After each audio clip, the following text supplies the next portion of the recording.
Hello viewers, আজকে আমি রান্না করব পনির পটলের ঝোল।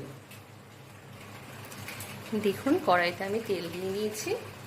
এই যে আমার পনিরটাকে আমি হালকা ভেজে নেব। পনিরটার উপরে আমি অল্প করে লবণ দিয়ে নিলাম, দিয়ে মাখিয়ে নিলাম। এরপর লবণ মাখানো পনিরগুলো আমি ছেড়ে দিলাম। দেখুন, পনির আমার ভাজা হয়ে গিয়েছে। এবার পনিরগুলোকে আমি আস্তে আস্তে তুলে নেব।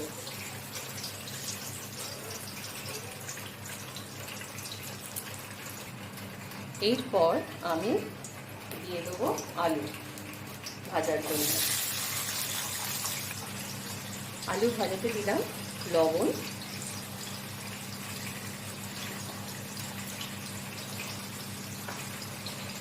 আর দিতে একটু হলুদ।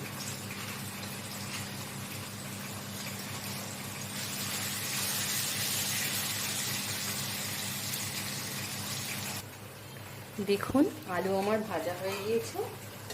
এবার আমি আলুগুলো তুলে ফেললাম। আমি একটু ভালো করেই ভেজেছি আলুগুলো, লাল করে।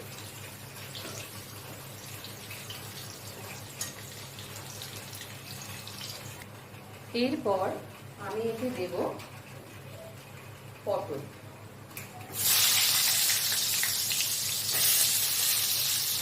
আর দেব সামান্য একটু লবণ। দেখুন, পটল আমার ভাজা হয়ে গিয়েছে। পটলটাকে একটু ভালো করে ভেজে নিয়েছি আমি। এরপর আমি গোটা গরম মশলা, জিরে আর শুকনো লঙ্কা ফোড়ন দিলাম। এরপর আমি দেব আদা বাটা।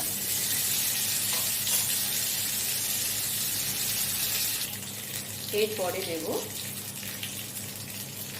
টমেটো কুচি,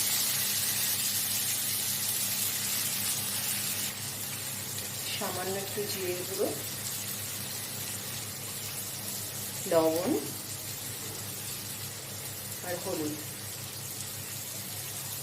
এটাকে ভালোভাবে মশলাটা কষিয়ে নিতে হবে।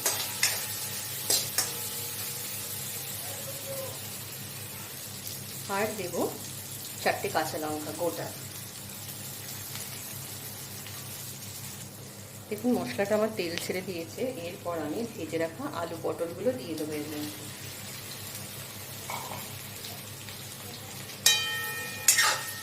দিয়ে এর সঙ্গে ভালো করে কষিয়ে নেব।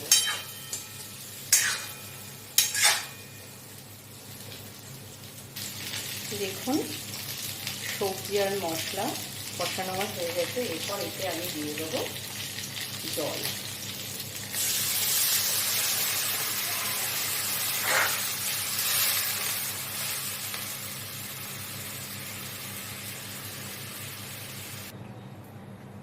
ভেজে রাখা পনিরগুলো আমি দিয়ে দেবো এর মধ্যে।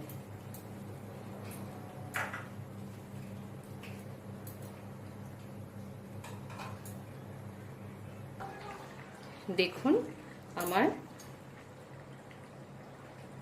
ঝোল হয়ে এসছে। এরপর আমি এতে সামান্য একটু ঘি দিয়ে দেবো।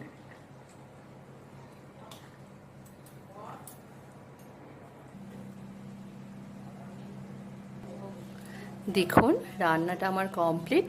আপনারা বাড়িতে বানাবেন, বানিয়ে কমেন্টস করে জানাবেন কেমন হয়েছে। আর ভালো লাগলে ভিডিওটা লাইক এবং সাবস্ক্রাইব করে দেবেন। আজকে আমি আমার ব্লগ এখানেই শেষ করলাম।